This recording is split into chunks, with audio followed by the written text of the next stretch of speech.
Hi, myself শ্রবণ Kumar Haldar physical education study centre উপস্থাপনায় আরেকটি অত্যন্ত গুরুত্বপূর্ণ সাজেশনের ভিডিও নিয়ে চলে এলাম। তোমরা অনেকেই আমাকে চেনো যে আমি শ্রবণ স্যার, তোমাদের আগে সাজেশন দিতাম। তোমাদের সাজেশনগুলি দেওয়ার আগে একটা আমি কথা বলবো, অবশ্যই মন দিয়ে শুনবে। তোমরা জানো যে শ্রবণ স্যারের চ্যানেলটা বড় চ্যানেল ছিল, দুর্ভাগ্য কারণবশত ওই চ্যানেলটা কোম্পানি থেকে আমার রিমুভ করে দিয়েছে। ভালো করে শোনো, দুর্ভাগ্য কারণবশত আমার আগে যে চ্যানেল ছিল সেটা কোম্পানি থেকে রিমুভ করে দিয়েছে। ও তোমাদের জন্য, কেবলমাত্র তোমাদের জন্য।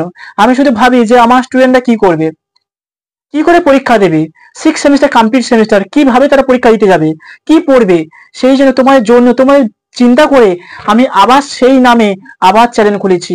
তোমাদেরকে বলবো, একটা রিকোয়েস্ট করব, তোমরা যতজন দেখবে প্রত্যেকে বলবো কেউ এড়িয়ে যাবে না। আমি শুধুমাত্র তোমাদের জন্য, তোমাদের কথা ভেবে আমি আবার চ্যানেল খুলেছি। কারণ তোমরা ভাবো আমার চ্যানেল যখন রিমুভ করে দিয়েছে আমি কেন আবার চ্যানেল খুলবো, আমি যেখানে ফেসিলিটি পেলাম না কেন আমি তোমাদের জন্য চ্যানেল খুলবো, তাই না? তোমাদের জন্য চ্যানেলটা খুলেছি, সেটা বলছি অবশ্যই প্রত্যেকে কেউ এড়িয়ে যাবে না। প্রত্যেকে বলবো আগের চ্যানেলে যেমন সাজেশন দিতাম, মাত্র 6টা 5টা যেমন দিতাম, সেরকম সাজেশন দিয়ে দিচ্ছি, পরীক্ষায় গিয়ে মিলিয়ে নেবে। সে বলছি প্রত্যেকে আগেকার মতো অবশ্যই আমার সাপোর্ট করো। সাপোর্ট করবে কিভাবে না, চ্যানেলটাকে প্রত্যেকে সাবস্ক্রাইব করবে। যতজন দেখবে প্রত্যেকে বলবো কেউ এড়িয়ে যাবে না, প্রত্যেকে সাবস্ক্রাইব করবে আর লাইক করবে। আর কে কে আমাকে ভালোবাসো, কে কে আমার সাজেশনকে ভালোবাসো, কমেন্টের মাধ্যমে জানাও। কে কে আমার সঙ্গে রয়েছো, আমার সাথে রয়েছো, আমাকে সাপোর্ট করছো, এগুলো অবশ্যই কমেন্টের মাধ্যমে জানাবে। কেউ কিন্তু এড়িয়ে যাবে না। কমেন্ট করতে, সাবস্ক্রাইব করতে, লাইক করতে কোনো কিন্তু টাকা লাগে না। এই যে আমি বক করছি, এই যে খেটে পরিশ্রম করে তোমাদের সাজেশন দিচ্ছি, এগুলো অনেক পরিশ্রম হয়, শুধু তোমাদের জন্যই ভেবে করছি। সেটা বলছি তোমাদের জন্য উপকার করছি। তোমরাও আমার সাথে একই মত হয়ে আমাকে সাবস্ক্রাইব করে আমাকে কমেন্টের মাধ্যমে জানাও কে কে আমার সাপোর্ট করছো, বা আমাকে কে ভালোবাসো, আমার সাজেশন কে ভালোবাসো, অবশ্যই কমেন্টের মাধ্যমে জানাও। আর সবাইকে বলো কেউ এড়িয়ে যাবে না, প্রত্যেকে সাবস্ক্রাইব করবে। তো চলো আমি বলে দিলাম কথাগুলি। তো এবারে তোমাদের যাদের সাজেশনগুলি দরকার রয়েছে সাজেশনগুলি লিখে নাও। তোমরা যারা ওয়েস্ট বেঙ্গল স্টেট ইউনিভার্সিটি অন্তর্গত পড়ছো, 6 সেমিস্টারে পরীক্ষা দেবে এই 2025-এ, তোমাদের যাদের জেনারেল হিস্ট্রি অর্থাৎ ইতিহাস সাবজেক্ট জেনারেল রয়েছে DSE 2 পেপার, এই পেপারের ফাইনাল লাস্ট মিনিট সাজেশন, মাত্র 6টা প্রশ্ন। কটা প্রশ্ন? মাত্র 6টা প্রশ্ন।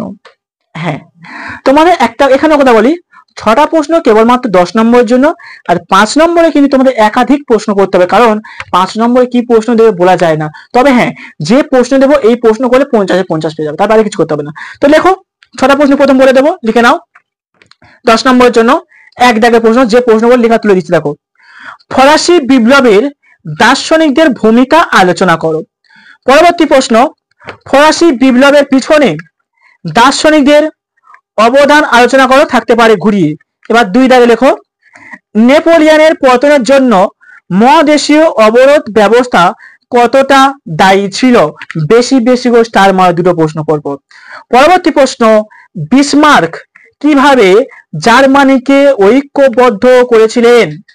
পরবর্তী প্রশ্ন অর্থাৎ 4 দাগের প্রশ্ন, প্রথম বিশ্বযুদ্ধের কারণগুলি কি ছিল। বেশি করে স্টার মারো। পরবর্তী প্রশ্ন, ভিয়েনা বন্দোবস্তের সমালোচনামূলক আলোচনা করো। ভিয়েনা বন্দোবস্তের সমালোচনামূলক আলোচনা করো। পরবর্তী প্রশ্ন 6 দাগের প্রশ্ন লেখো, ফরাসি বিপ্লবের উদ্ভবের মহাদেশীয় ব্যবস্থা বলতে কি বোঝায়, এটির কেন ব্যর্থ হয়েছিল। এই 6টা প্রশ্ন বেশি করে স্টার মারো। আর অতিরিক্ত যদি তোমরা করো অবশ্যই অতিরিক্ত করবে 6 সেমিস্টার কমপ্লিট সেমিস্টার। ভালো করে শোনো, 6 সেমিস্টার কমপ্লিট সেমিস্টার রিস্ক নেবে না। অতিরিক্ত প্রশ্নগুলি লেখো। লেখো 1 দাগের প্রশ্ন, পাশ্চাত্যের সামাজিক ও অর্থনৈতিক পটভূমি আলোচনা করো। 2 দাগের প্রশ্ন, নেপোলিয়ন বোনাপার্টের অভ্যন্তরীণ সংস্কার বর্ণনা করো। পরবর্তী প্রশ্ন, ইতালির ঐক্য আন্দোলন ম্যাৎসিনি ও গ্যারিবল ভূমিকা ব্যাখ্যা করো। পরবর্তী প্রশ্ন, দ্বিতীয় ও তৃতীয় বিশ্বযুদ্ধের কারণ ও ফলাফল লেখো।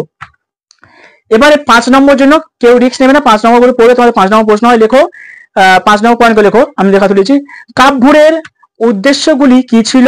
পরবর্তী প্রশ্ন, 1917 সালে বলশেভিক বিপ্লবের পটভূমি আলোচনা করো। 3 দাগে দ্বিতীয় বিশ্বযুদ্ধের আগে ফ্যাসিবাদের উত্থানের কারণগুলি কি ছিল? পরবর্তী প্রশ্ন, ইউরোপের ইতিহাসে ফরাসি বিপ্লবের তাৎপর্য কি ছিল? পরবর্তী, তৃতীয় সম্প্রদায় কি? পরবর্তী, ভিয়েনা সম্মেলন লক্ষ্য ও উদ্দেশ্য কি ছিল? পরবর্তী প্রশ্ন, ফ্র্যাঙ্কফুর্ট পার্লামেন্টের তাৎপর্য কি? পরবর্তী প্রশ্ন, ম্যাথসিনি কে ছিল, তার কি অবদান ছিল? পরবর্তী প্রশ্ন, 1929 সালে মহানন্দা প্রভাব কি ছিল? পরবর্তী প্রশ্ন, 10 দাগে লেখো, ব্যক্তি ও নাগরিক অধিকার ঘোষণাপত্র কি? পরে লেখো, সার্কুলের কাজে বলা হয় ফরাসি বিপ্লবে তাদের ভূমিকা কি ছিল? এই করা প্রশ্ন। আশা করছি বুঝতে পেরেছো, কম সময়ের মধ্যে মেকআপ করে দিয়েছি। এই প্রশ্নগুলি পড়ো, আশা করছি এর বাইরে কোনো প্রশ্ন পড়া লাগবে না। আমি শোভন স্যার আগেও যে চ্যানেলে আমি ওই চ্যানেলে যেমন সাজেশন দিতাম, যে চ্যানেল রিমুভ করে দিয়েছি সেইভাবে আমি তোমাদের সাজেশন দিলাম। অবশ্যই পড়ে গেলে A to Z প্রশ্ন কমন পাবে। তো ভিডিওটি বেশি বড় করছি না, সবাইকে বলবো আগে যেমন সাপোর্ট করেছিলে প্রত্যেকে সাপোর্ট করো। সাপোর্ট কিভাবে করবে?